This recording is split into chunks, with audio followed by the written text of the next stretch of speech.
Hello guys and welcome to our channel, welcome to World of Apps. So I know that Facebook, WhatsApp, uh, Facebook Messenger and Instagram are not working properly right now. I think Meta has some problems because I received a lot of messages from people who have issues with all of those apps, with Facebook, with Instagram, with Facebook Messenger, and with WhatsApp also. Hopefully they will fix this as soon as possible. I don't think we have to worry about it because, like I said, you are not the only one who has trouble right now with all of these apps, and I think the servers are just not working, and they will fix this as soon as possible, guys. So it's not just you.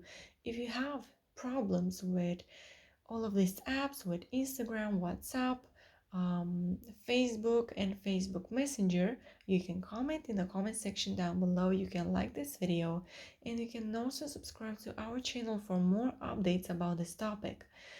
You can turn on that notification bell so you can be notified once we upload a new video. Thank you so much for watching, guys. Have a great day. Bye bye.